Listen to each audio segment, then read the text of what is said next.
Thank you, Ivan. Can you hear me well? Yeah, great. So I'm delighted and very honored to be here today. I learned in the last couple of days what Giga is doing, and it's amazing how you guys are connecting children and the rest of the world. And I'm very passionate also about education, and hopefully some of the things that I will show you at the end of the talk can connect to some of the things that you do here in Giga. So I'm going to talk about AI for social good, and you're going to see things that we have done for about 10 years. I have about 200 slides. I don't know if I will be able to go through them, but I won't go into too much mathematics. At some point, I will give you some insights, but most of it is trying to show you what kind of impact AI can have on a number of engineering disciplines. So this is the official Ironheart trailer from Disney movies. And the building that you see over there, this building here, is where I work. And so it's a very iconic building. This is a picture of the building, and this is a rendering before it was actually built. This is our data center. That's where all the computation behind what I'm going to show you are actually taking part. We used to have the largest spiral staircase in the world, but somebody overtook us and built a bigger one. But this is an amazing piece of architecture. I'm leading also the AI hub at Georgia Tech, and one of the things that we are trying to do is we are trying not to be in this ivory tower that I've shown you, but trying to apply AI for the rest of the world. And what does that mean? That means that essentially we are trying to work with industry and government and trying to solve problems that they cannot solve right now, and where we believe that AI can actually help them. And we want to bring them ROI quickly, a return on investment quickly, whatever that means. That may be 6 months, that may be 2 years, but something where they can see the value of what we are doing and demonstrate value and impact. This is use-inspired research, which means that we work on challenges that are brought to us by industry or government, and we want to actually develop the technology for solving those problems. I will show you some examples that when we do that, you get some really interesting scientific and technology challenges. So I love working on use-inspired research because it gives you problems that you would not necessarily think about otherwise. This is kind of a quote that I really like. So you're going to see AI apply to a number of disciplines, X. And this quote that I borrow from somewhere, some other university in the north of the US, which is really nice because it says that the future of any discipline X is the future of AI plus X. So in 5 years' time, people will not ask whether you are using AI for solving a particular problem. It's going to be obvious. And that can be chemistry, that can be material science, that can be a power system, and I'll show you today, or e-commerce. AI will be part of every one of these disciplines. Georgia Tech is a big place in AI. We train the most talent in the country, in the United States, 3.2%. So, and we beat out some of these other universities that you have heard about, like Caltech or Stanford, CMU, and so on. We have a program which is highly ranked, although we have a very young university. It's a place which is large, combining computer science and engineering, and because of that, there is a lot cross-pollination between the various units, and that creates a very nice ecosystem. So that's the introduction. So I'm going to tell you about a couple of adventures in AI. I'm going to start with something that we did about a decade ago, and then we'll move to more recent things, and then education at the end if I have time. So I'm going to talk about how different optimization and AI technologies can be used for problems related to weather events. And I'll finish by talking a little bit how that can connect to some of the activities that you have here in Giga. So this research took place actually in Australia, in one of the most beautiful cities in the world, Sydney. No competition with Barcelona, right? So, but this is also a beautiful city. And one of the things that they have there is this dam, which is called the Warragamba Dam. And every year it spills a little bit over, and so this is the dam. And it's kind of dangerous because when they have a lot of precipitation, it can spill massively over it. And what you're going to see if this video is continuing is that it's a pipeline to the city of Sydney. So if it breaks, the entire area, especially West Sydney, is going to be completely flooded. And so they worried about that, and so the emergency services in New South Wales contacted us at some point to try to see if we could address this particular problem and evacuate the populations or do mitigation measure. So you're going to see this is like a pipeline to the city.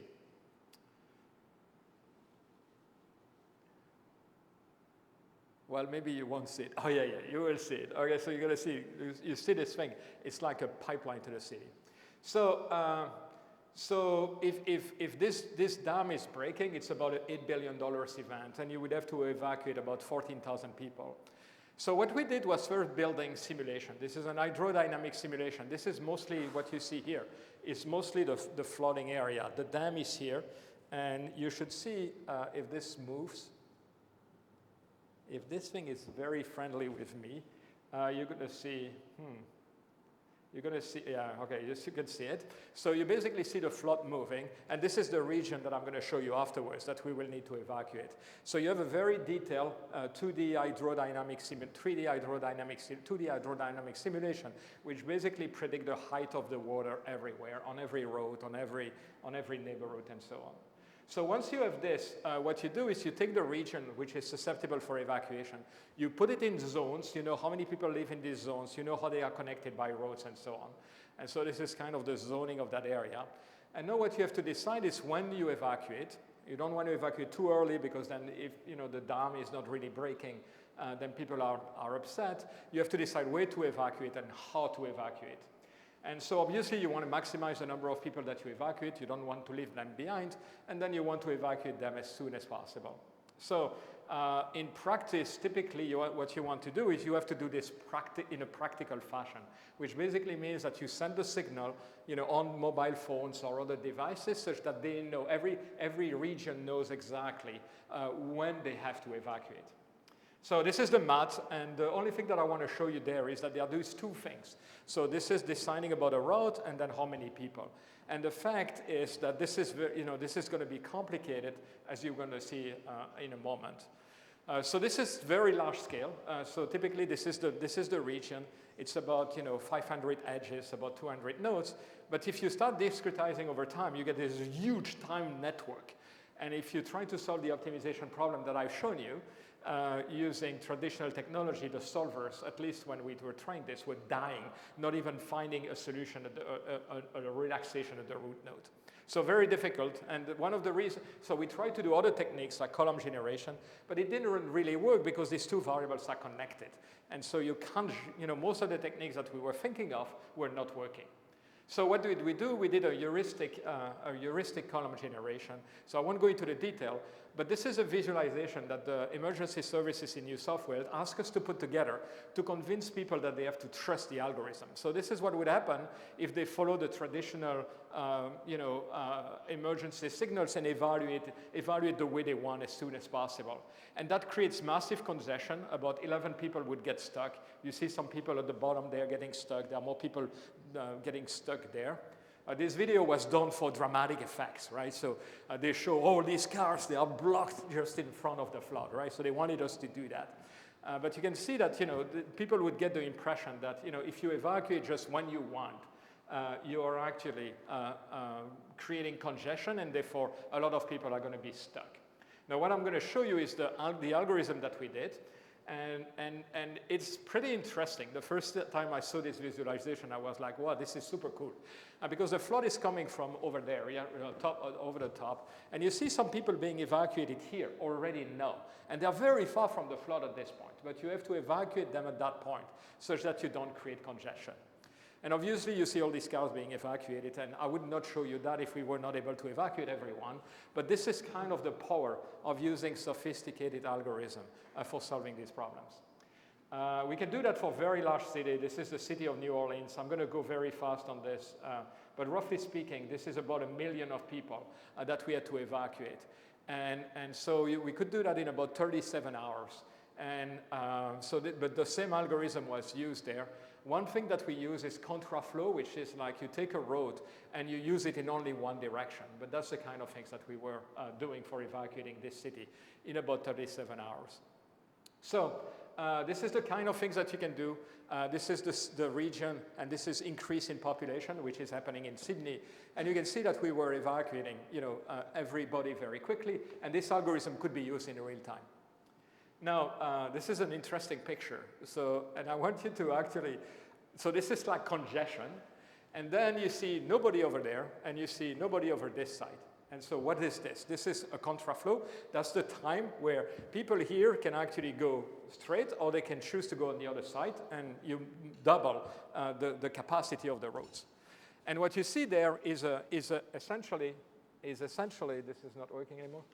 So this is, one of the things that you see there is that, so you want to give me the other microphone? Thank you. So what you see there is that people have to make a choice. And when people make a choice, when humans make a choice, they slow down and they think, okay, which may be a good thing. But in this particular case, this creates congestion. So in a sense, what we decided to do there is to actually evacuate people without giving them any choices. So we basically build a structure such that they never come to a fork. Okay, so that's the second thing that we did. And the beautiful thing about this is that we could actually have an algorithm for which we could guarantee optimality, and we could solve in a reasonable amount of time. So we were super happy, but I always make the same mistake. I always ask my students to actually visualize the shape of the solution. And so actually the emergency services also ask us to do that. And this is a particular region. I want to show you a region. And these blue lines is the number of people that we are evacuating over time. And so think about this in real life. In real life, that would be, okay, guys, you can evacuate. Go quickly. Stop, stop, evacuate, stop, evacuate. And so the emergency service came up to us, and they say, you can't do that. This will never work in practice. And so what they wanted us to have is these kinds of nice evacuation profile. You know exactly how many people you evacuate at every point in time. And so we did that. When you do that, there is an interesting side effect, is that if you choose a path, you know exactly how many people are going to evacuate. And from a technical standpoint, what that means is that you can do a beautiful column generation algorithm by aggregating, this is a bit technical, but it's aggregating all the cost and then choosing the columns which are basically the ones that are the most attractive for the column generation. And so when you do this, one of the things that you notice is that we evacuate fewer people. Because this is actually this is more like a real evacuation. And so this is like 98% when you have 40% increase. And also the time is much larger, but this is something that you do for planning. You can use the other algorithm in real time. And so again, what I ask my students is to say, hey, let's visualize how this thing does. And so you're going to see, so this is a tiny part of this evacuation, but you see something really interesting. Can you see the things which is interesting here? Have you seen? Okay, I'm going to run it again. Look at the top. This is weird, right? So you see something like this. So this is what is happening. People evacuating here are coming here. They are coming there. Then they go here, and then they go back there to actually evacuate this way. Why do they do that? Because in an evacuation, you don't let people to stop. But if you let people stopping at some place, it would give you a better evacuation plan. So what the optimization algorithm here is cheating everyone and saying, okay, so we can't wait, but we are going to make them, artificially wait such that they are at the right time here. So when the emergency services saw that, they said, no, you can't do that. Nobody's going to do that. They're not going to trust any algorithm that does that. So what we had to do is actually implement a system where you disallow these kinds of things. And the algorithm is more complicated. It runs roughly in the same time, but no, you're actually making it more and more practical. So what I want to show you here is that when you work on real problems, you start from something which is very academic, and then you get all these constraints that people tell you, you can't do this, you can't do that, you can't do this, and we have to deal with them. And this is what I call user-inspired research. And obviously, the algorithm at the end are super nice, and this is something that we really enjoy doing. So the next thing that I want to tell you is that when we show things like this, like evacuation, people are asking you, oh, but can you also mitigate? Can you also protect the various regions? And this is one of the things that we did as well. So this is kind of, the assets here that you want to protect are these big round red dots, and you want to do some, use sandbags and other mitigation measures to protect them. Now, I want to show you the optimization algorithm. It's completely scary. But this is like differential equations here on top of some other constraints and trying to maximize the protection of every one of these sets. I won't go into the detail, but this is kind of with different budget, how you protect these various assets. And the greater your budget, the more you protect them. So again, this is kind of nice. Now, one of the things that I want to do now is relate this a little bit to what you do in Giga. And so one of the things that you guys are doing is actually connecting everything. When you connect everything, you have virtual sensors. And these virtual sensors are super useful. So this is, again, something that we did 10 years ago. It's, everybody does things like this these days. But this was tracking Hurricane Harvey inside the United States and looking at the tweets of everyone at that point. And red means, I'm worried. Yellow means I'm neutral. And when you look at what this hurricane is doing, this is the path of the hurricane, the sentiment of the people is really telling you what the hurricane, where the hurricane is and what it does. I'll talk about this thing a little bit later again. So what we did, and this is with another Spanish colleagues of ours, Manuel Cebrian, and what we did there is actually using this information for actually predicting damages in the power system and so on. And the very nice thing is that every one of these social media communication tools were actually very, very correlated where the damage was. So, you guys are connecting the entire world. And so you're going to have virtual sensor everywhere. And that's something that gets me really, really excited because I could actually predict damages, predicting what is happening everywhere, and know how to actually restore power, restore water, bring food, bring water to different communities. So just want to see these sensors, these virtual sensors are super useful. Okay, so that's the first part. I wanted to tell you about, kind of use Inspire research and connecting some of these things with Giga. So let me talk about something that I'm really excited about, which is kind of the research that we have been doing for the next 5 years. And so one of the things that the AI Institute that I'm leading is doing is trying to solve problems of very, very large scale by fusing AI and optimization. And we want to do these things such that we solve problems that cannot be solved right now, or could not be solved 3 years ago when we started, 4 years ago. So this is what you're going to see. You're going to see a new technology that allows you to solve problems that we couldn't solve before. And I'll make the case in a number of applications. So the key behind this thing is using differentiable programming. If you don't know what this is super cool. This is a way to program, with a system which is differentiable almost everywhere.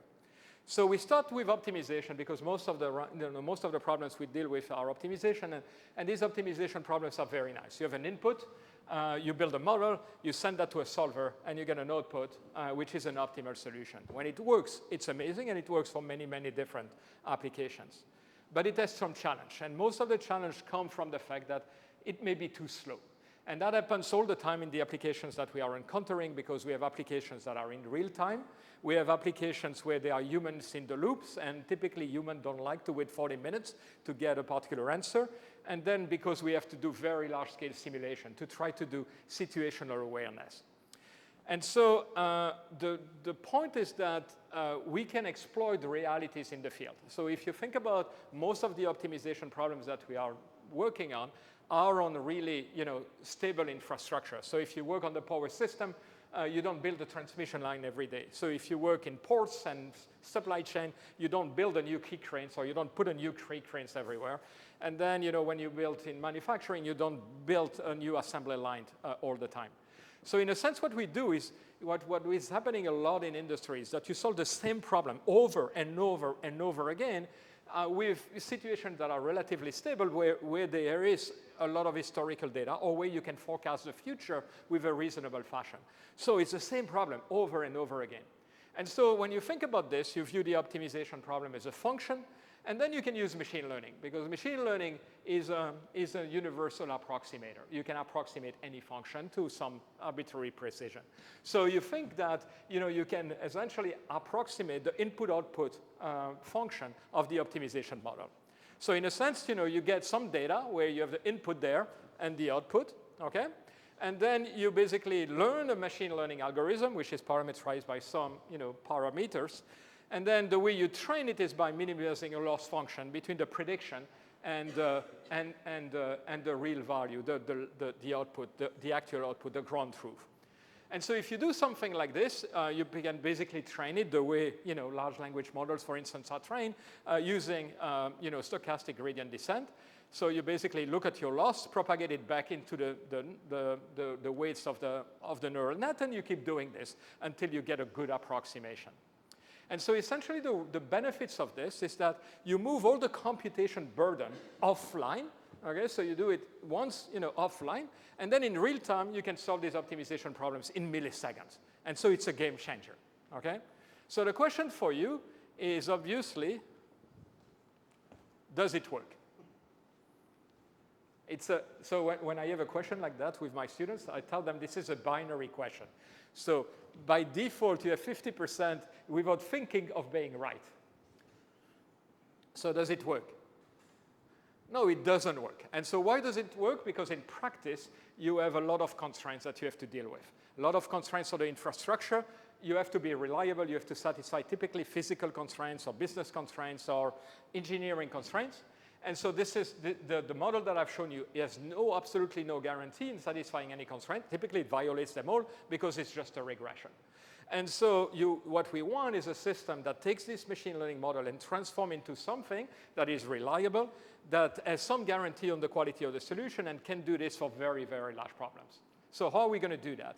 So the intuition here is that we're going to use a machine learning model to predict, because that's what machine learning models do very well. And then we'll have a reasoning step, a repair step, that's going to take that approximation. So we have an approximation.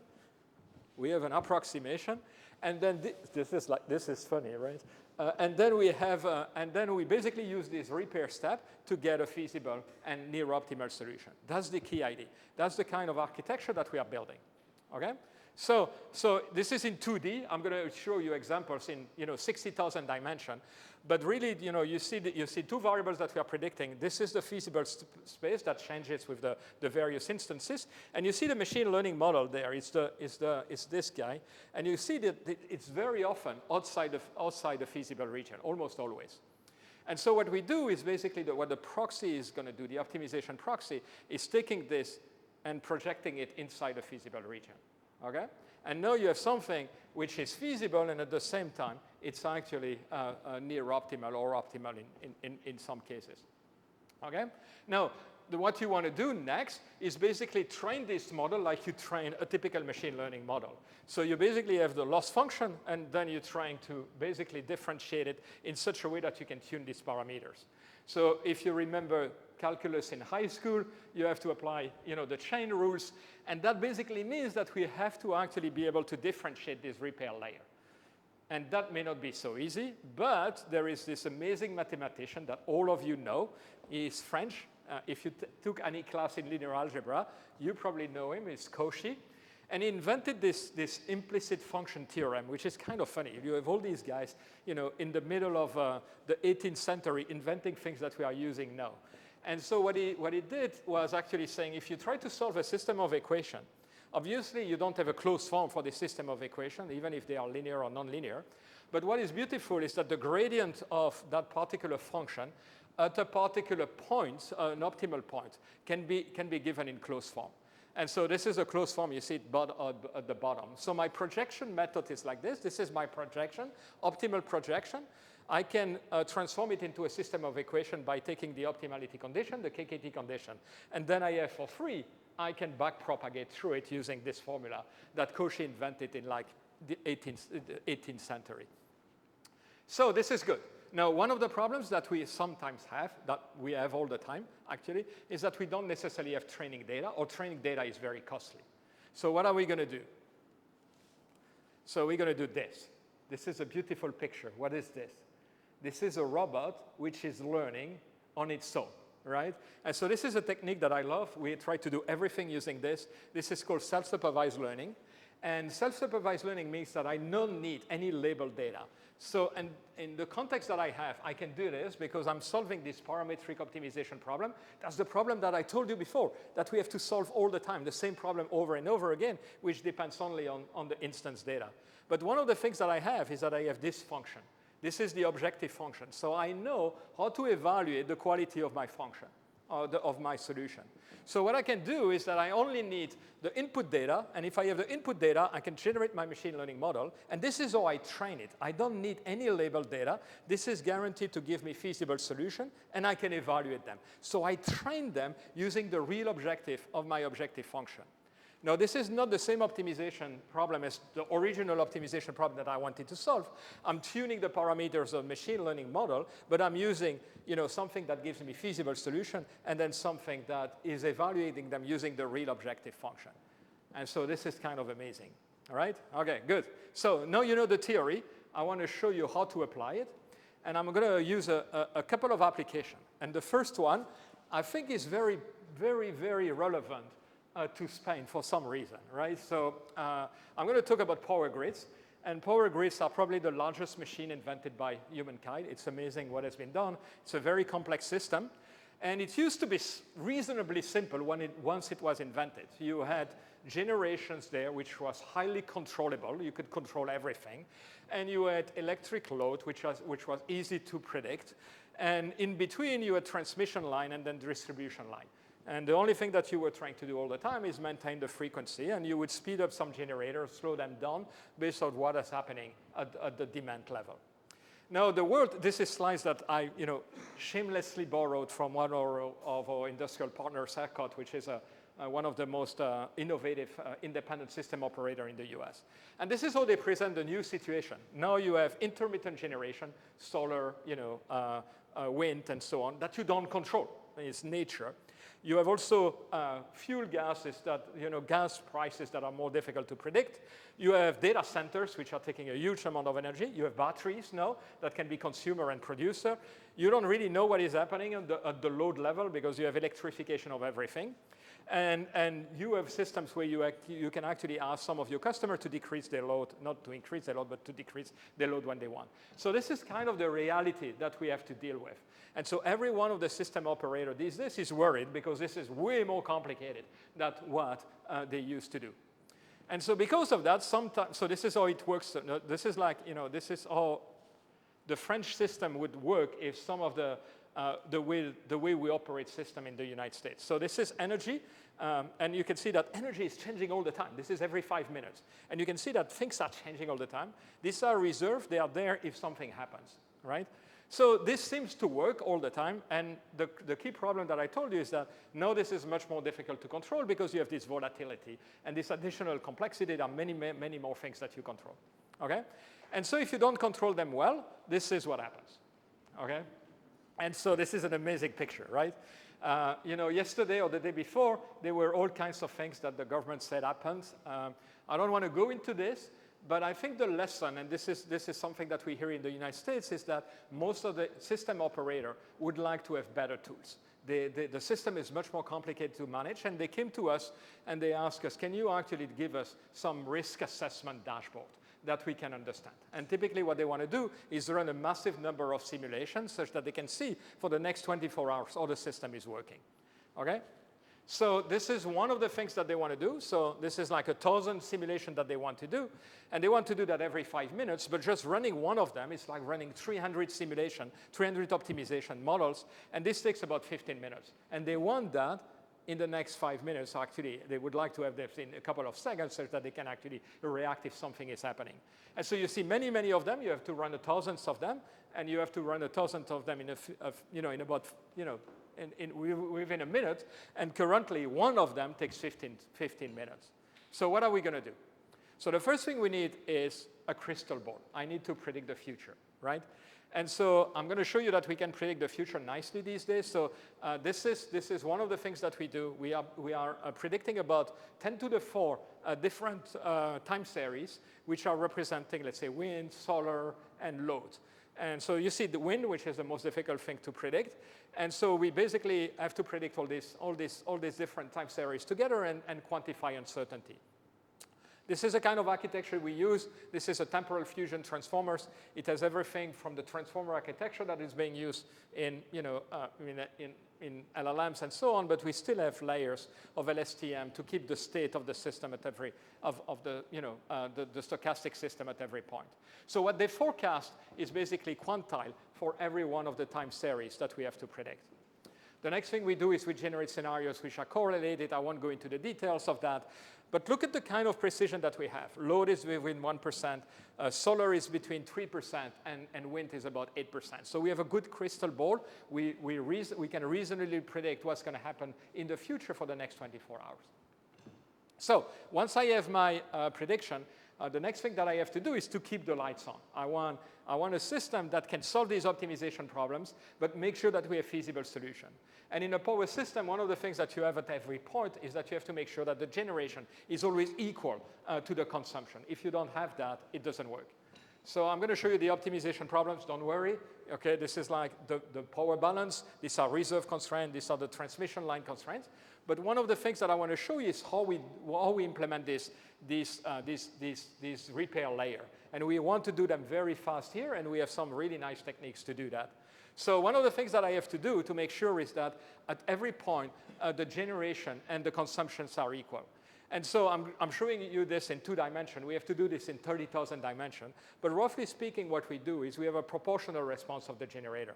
If I don't have enough energy, I'm going to scale them up until they reach their limits together, or I scale them down if I have too much energy, which is too much, not enough consumption, which what's happened in Spain. So we proportional response, and this is kind of my machine learning architecture. So what I have is that I have my machine learning, and then I have this proportional response, for maintaining all my constraints. And the beautiful things, I don't know if it's kind of a little bit technical here, but the beautiful things is that they are differentiable everywhere. So I can basically propagate them back and tune based on the results of the objective function. I can propagate them back and tune the weights of the power of the machine learning model. And so now what do I do? For every one of these simulations, I take my proxy and I replace every optimization problems by that proxy. And now instead of spending 15 minutes, I spend 5 seconds. Because every one of these problems can be solved in milliseconds. And so it's a game changer. I can actually give them a risk assessment platform such that they can see what the system is going to do for the next 24 hours. So imagine if the operators in Spain had a tool like this for characterizing their voltages at different point in time. So this is like what the optimization would do on a simple example, and this is what the proxy is doing. And if you see the difference between the two, they are almost none. We are just over-approximating the risk on one of the transmission line. So it's very precise, and it takes milliseconds to do this. So that's one of the things. One of the other things that we have to do, to be able to do, is to actually do that for contingencies. I'm going to skip most of this, but this is when something happens in a particular places. If we lose the nuclear generation in France, you have to do primary control, stabilize the frequency, and then restore it. And once again, we use amazing techniques that I'm going to skip mostly over. This is Lagrange, another French mathematician. And what we do here is that we are using machine learning techniques that are mimicking optimization problems that everybody has forgotten and nobody uses. But they are really nice for training machine learning models. So this is called primal dual learning. We learn the primal, we learn the dual. We have guarantees on both sides. And then what you see is that the optimization problem here takes 2.5 hours. Obviously, we don't do that. But when you train the machine learning model, it's basically take milliseconds again. And so we can solve these problems that nobody can solve. There is no way anybody can solve this in reasonable time. They have to do that in 5 minutes. It takes 2.5 hours. Now we solve them in milliseconds. And you can see them that we solve them also with 1% of optimality, which is remarkable. The time that it takes to train this, about 2 hours. So it takes the time to train the machine learning model is the same as the time to train the optimization model. We do that once, and then you take milliseconds. All right? So this is what I wanted to show you. So if you think about machine learning, AI, and optimization, you can solve problems that could not be solved before. And this is, as you know, the power system is critical to almost everything that we do. Remember what happened a couple of weeks ago, right?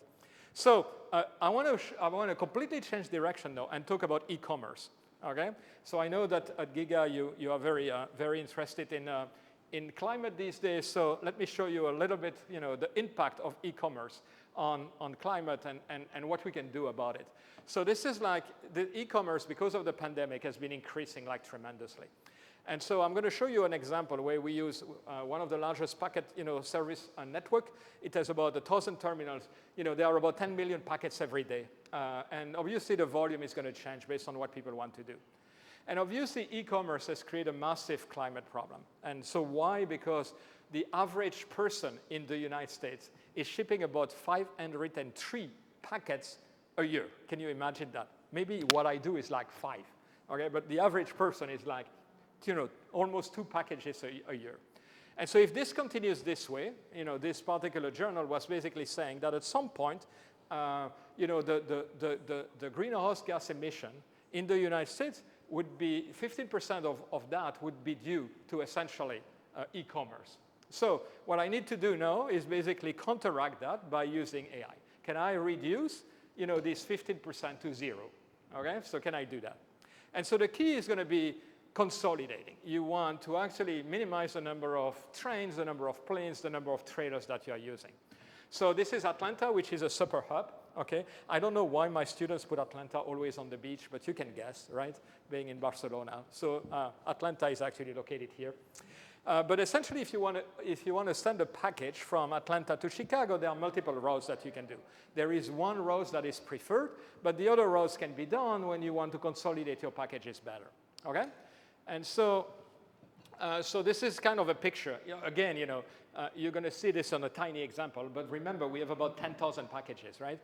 And 10 million packages a day. And so you see the volume which is coming. They go to different directions, and then we have to find as few trailers or as few trains, as few planes as possible.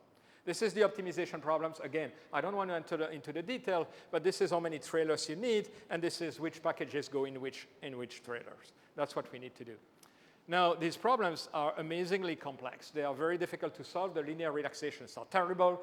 And in addition to that, they are completely unstable. So this is the best optimization solver. And the x-axis here is the number of packages that you have, right? And so if you increase the number of packages, this is a particular terminal, and you see that the number of trailers is going up and down. Now, if we have a planner in the loop and she sees that, she's going to say, what's happening? What do I have to do? Right? So this is not acceptable. Right? So these optimization problems are overfitting machine, right? So in machine learning terms. So what are we going to do? So what we're going to do is essentially have a two-level optimization. The first one is minimizing the number of trailers you do. But then the second step, the second part of the optimization is making sure that we stick to be very close to the plan. We don't want the plan to change all the time. We always have a plan, and we adapt the plan. And so when you do something like this, you see that the model becomes much more stable. I love this one. This is very nice for machine learning. It's easy to predict how many trailers you need for that particular lag between two terminals. And so in a sense, what I'm basically doing here is stabilizing the optimization and at the same time making sure that it's much more predictable. So again, in this particular case, we train a machine learning model, an optimization proxy, and then afterwards we have a small optimization problem to solve, about 2 orders of magnitude smaller. And now, instead of solving this in about an hour and not getting the optimal solution, we are capable of solving this in about a few seconds. So we move from an hour to a few seconds, which is also a game changer. Now the planners can actually use optimization, which they don't use right now. Now, what is the benefit from an emission standpoint? So this is the benefit from an optimization standpoint, and you see that it goes from 10 to 20%. So we are basically reducing the greenhouse gas emission in this particular case by about 10 to 20%. Obviously, the companies love this as well because they are reducing their cost by 10 to 20%. So we are solving a problem for them and at the same time for social good. So that's the second thing that I wanted to tell you. Now, the third thing that I want to tell you is, it's not directly related to what you do at Giga, but it's related to also education and children in the United States, and I'll tell you why. This is about mobility. And in the United States, mobility is a big issue. It's not like in Europe where you have a lot of public transportation. Public transportation is very minimal in the United States. And one of the things which is happening is that this access to transportation is actually very critical for social mobility, upward social mobility. It's also very important to get to healthcare and not miss your appointment. It's very important to get to a supermarket. Most people don't live within 1 mile of a supermarket in the United States. And then it's also very important for children, and that's what I wanted to mention to you. If the children come to the school after having having to travel a long distance, they are not paying attention as much. They are much more tired. They have to get up too early. They go to sleep later, and so this has a big impact on their academic performance. So why is mobility so hard? This is Atlanta, one of the worst cities. It's a 24/7 traffic jam, essentially. You can think that you can use public transit. So this is the space taken by a bus. This is how many cars you would have to do the same thing. But people don't like public transit. Why? Because they don't like to walk to a particular transit. So this is again in North America. But roughly speaking, if you make them walk about half of a kilometer, you lose 90% of your ridership, except for Calgary for some reason. Calgary, people stick with transit for some reason, although it's pretty cold over there in the winter. But somehow, if you make people walk more than a quarter of a, alpha kilometers, people, just don't go to transit. So what did we do? So what we did was designing a new transit system for the city of Atlanta. So the system has two components. It has typical transit system, rail, like you have here, and then high-frequency buses. But then we have this on-demand mobility system here, on-demand shuttle, like Uber and Lyft if you want. And they are completely dynamic. They are not fixed route. They can go anywhere. And they pick people where they live, and they bring them where they want to go. Okay? But they only travel locally, and then they can bring people to a particular train line, and then they would take another shuttle to go to their destination. So it's an on-demand multimodal transit system. So the advantage of this is that it's door-to-door, like Uber and Lyft, but it costs a fraction of the system. It's like, it's multimodal, and it costs the same price as the existing transit system, $2.5 in Atlanta. And the key point is, it has a lot of accessibility benefit because now people can get to healthcare, to groceries, to education much faster. So I'm going to show you two videos. The first one is Atlanta. So this is how we would design it if we did that for the entire city of Atlanta. So you see the rail. This is the rail, some high-frequency buses line that we actually created. And the rest is about 1,000 different shuttles. And these shuttles go very local. They don't travel very fast. If I zoom on this, what you see is the shuttles are basically bringing people to the rail or to the buses. It's completely, so they work locally, but then people can take the rail to go to downtown or midtown. So we did a pilot like this 6 months with the transit agency. These are the shuttle that we had. And this is the ridership. The ridership increased exponentially during the first 6 months. It was amazing. When people actually learned about the system, they were actually using it. This is the degree of satisfaction using the system, which was called Martha Reach. 71% very satisfied, 23% satisfied. This is the existing system. The existing system has a much lower satisfaction rate. So we changed the way people were thinking about transit. The next slide is something that I like. 69% of the rides were new rides, people not using transit before. And among those, they were, it depends how you count, but roughly speaking, 40% fewer cars on the road. And most of the trips, about 80% of the trips, were multimodal because they would go to the city or they would go back from the city. Some trips were local, obviously, going to groceries. We could predict that people would go to that grocery at that time when we were watching the system. It was amazing. But roughly speaking, this was always multimodal. So how did we do this? Behind the scene, we have optimization problems. We batch the requests, we optimize, and we keep doing this. And we validate this on very large cities, obviously Atlanta, but also New York City. The square that you see there are the demand for the rides, and then blue are shuttles going to the customers, and green or red are when they are traveling empty. And so what we were able to do for New York City, validating algorithm that we are using and making sure that we can serve everything in New York City with 2,000 vehicles. Currently, there are about 12,000 taxis, and the average waiting time is 3.6 minutes, much better than Uber and Lyft. And once again, I asked my students, can we visualize this? This is something that I should never do because the next slide that I'm going to show you is deeply embarrassing. So I wanted to show how nicely the vehicles were serving the customers and how few vehicles were idle. So the blue dots here are vehicles, and are vehicles that are idle, so they don't do anything. And so I'm going to go through the day, and you're going to see that a massive number of the vehicles are idle. They are idle, specifically at the south and the north of the city. And why? Because we are minimizing waiting time, right? So if I want to use this vehicle to serve somebody in Times Square, it's not going to work very well. That person will have to wait a very long time. And so the vehicles are moving, but they are moving tiny, tiny, tiny pieces at the time. And it was so embarrassing that we didn't want to, publish the papers. So what did we do? We did what is called a model predictive control. So we are dispatching every 30 seconds because we have about 400 requests every 30 seconds. But every 5 minutes, we would run an optimization to relocate the vehicles.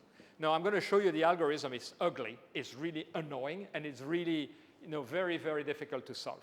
But if you can solve it, you would reduce the waiting time, again, by about 30%, so which is nice. Now, the problem is that we could not optimize because it was actually too slow. It would take more than 5 minutes. And so what we did was actually learning the MPC because people are highly predictable in their transportation activities. And so what you can see here is that we are basically approximating the MPC extremely well using these optimization proxies. And the benefits here, and we could do better. We could do better by using reinforcement learning because we have a simulator that shows all the trajectories. So we could take care of the long-term effects as well. And when we do that, again, we reduce the relocation by about 20%. So making the system more effective, and creating less greenhouse gas emission again. So that's what I wanted to show you, 3 big applications, which are, all of them are working with industrial partners.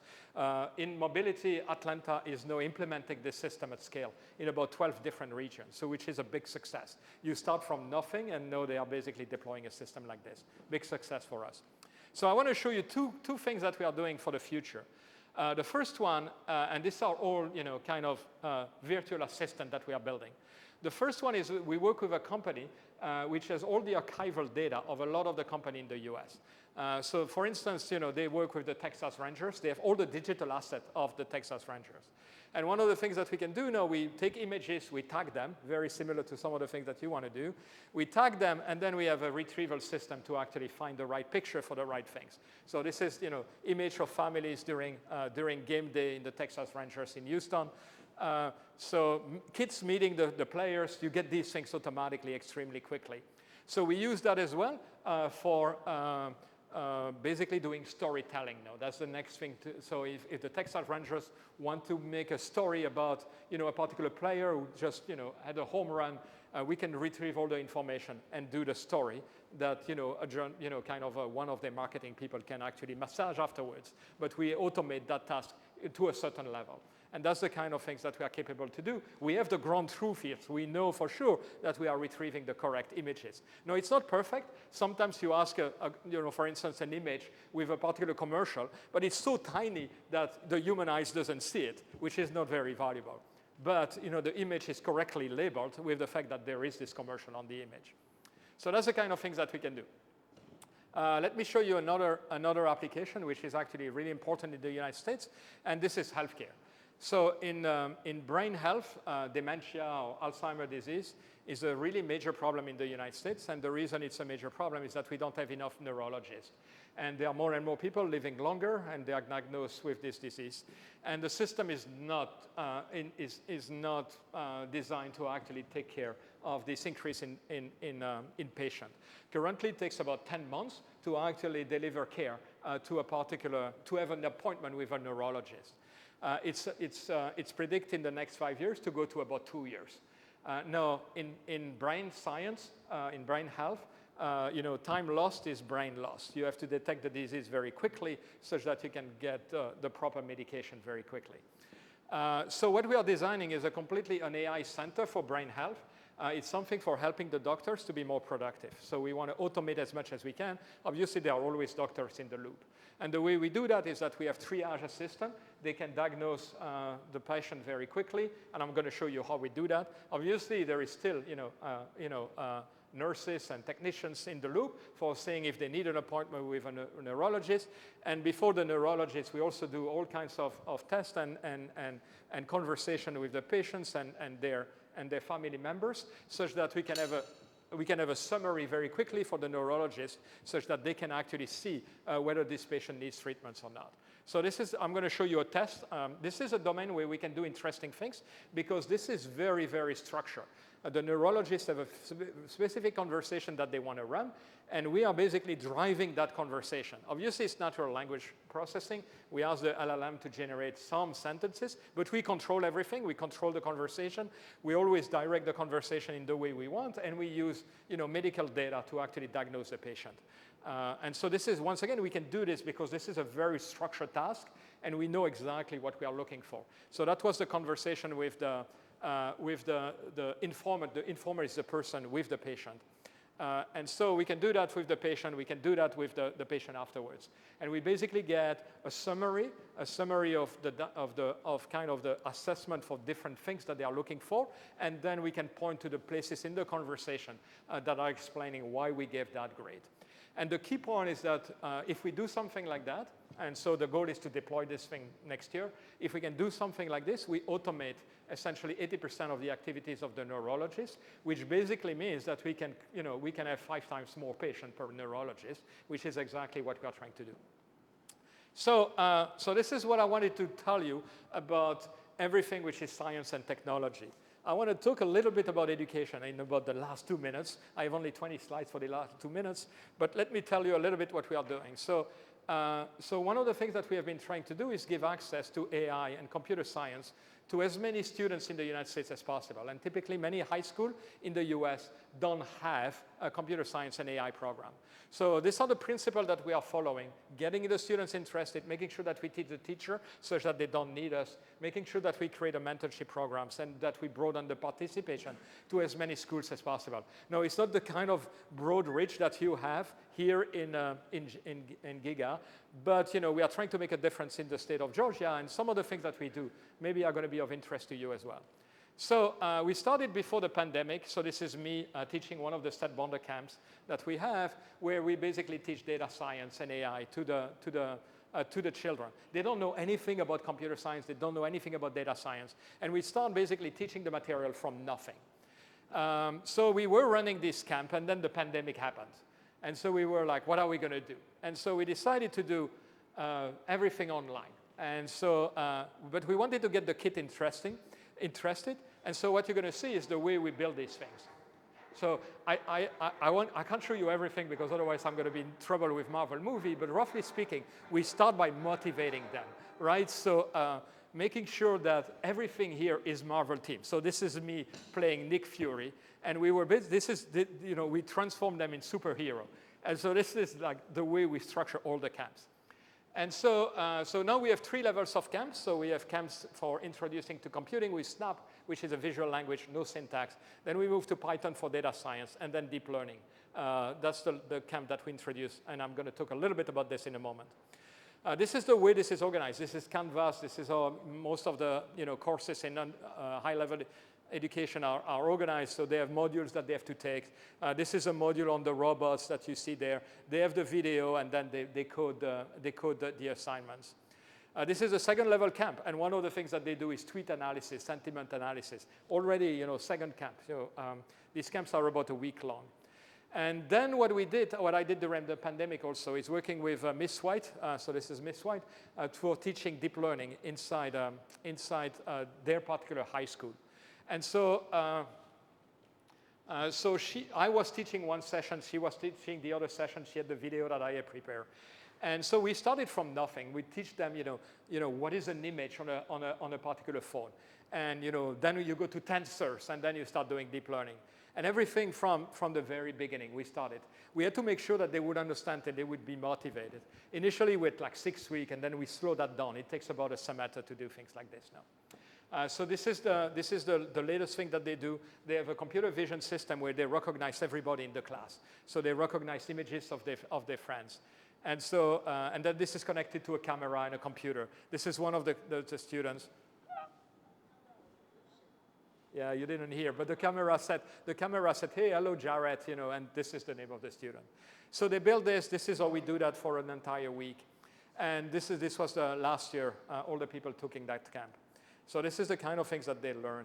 They go to convolutional neural network, LSTM, and so on and so forth. So, so this is Miss White. We were invited in Washington, D.C. to present that. This is the former head of the National Science Foundation. So what is next? What we are doing now is teaching all the teachers. There were about 230 teachers in Georgia trying to work with us to actually bring that to their own high school. We teach them the material. We actually selected 10 of them this year. Because we have to pay them to come because they don't, normally they work during the summer, so we have to compensate for that. And so this summer we have 3 camps. This happened last week. This is going to happen next week. And this is what we are working on. So this is generative AI. This is building, kind of images and, interacting with large language models and so on. So that's what I wanted to tell you. So I think I tried to tell you that, when you merge AI and different technologies, you can actually solve things that we couldn't solve a couple of years ago. I also gave you an idea of where we are going into the future in healthcare, and also in various other disciplines like business environment and so on. And then some of the education activities that we are doing. So thank you very much for coming. Thank you very much for your attention, and I hope you got some insight of what we are doing in this space for AI for good. Thank you.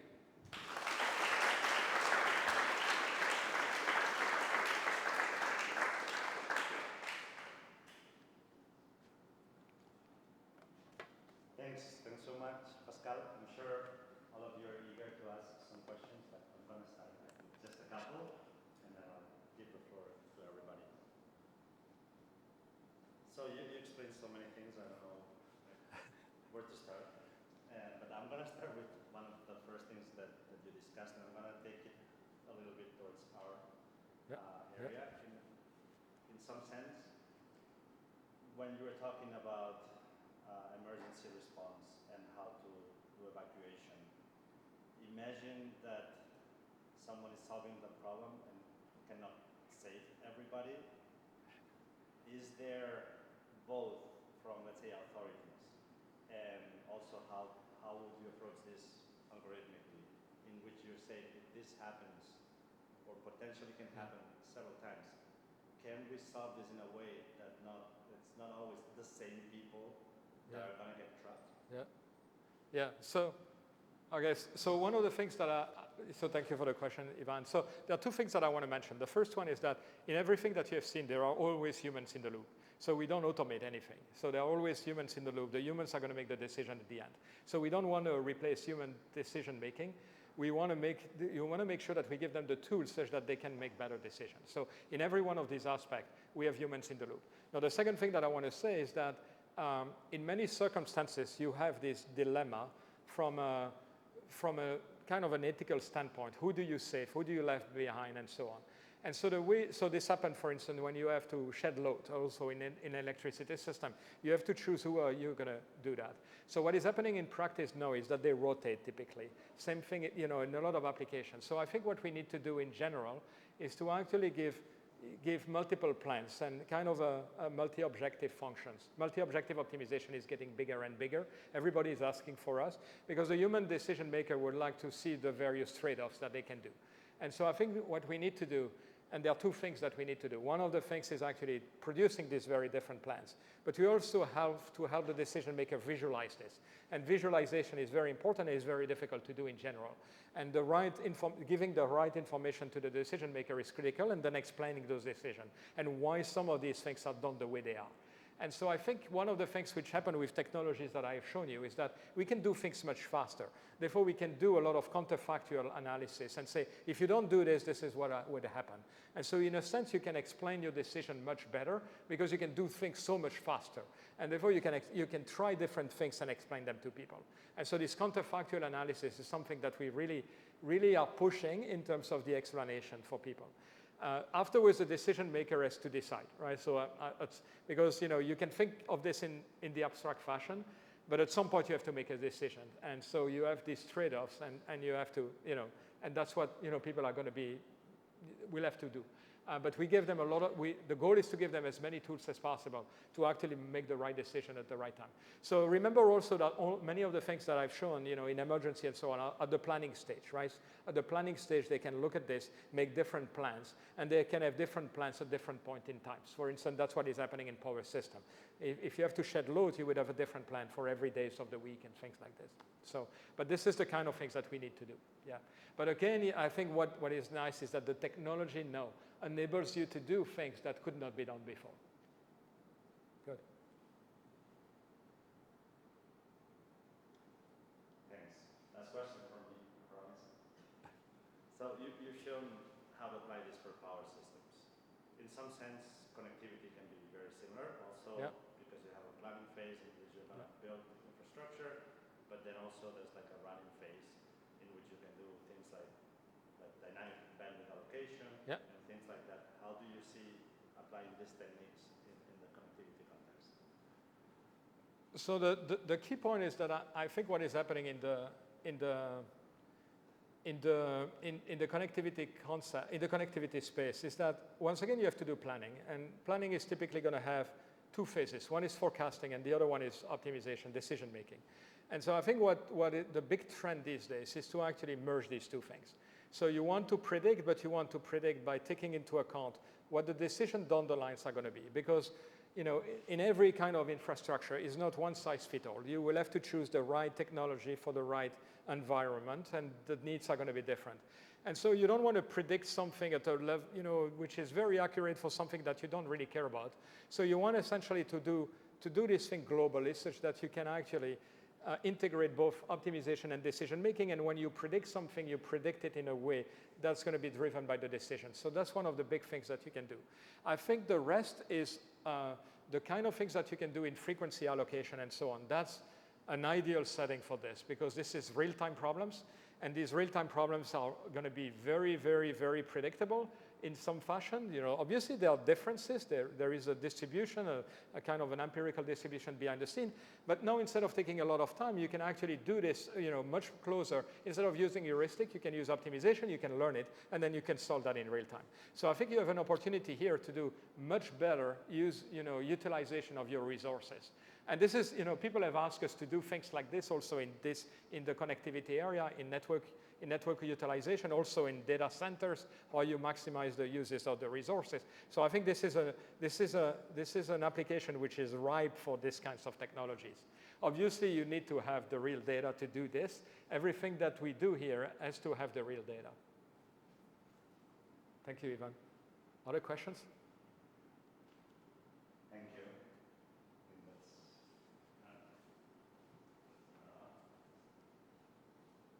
My question is around this new wave of AI, LLMs, Yeah. AI agents, etc.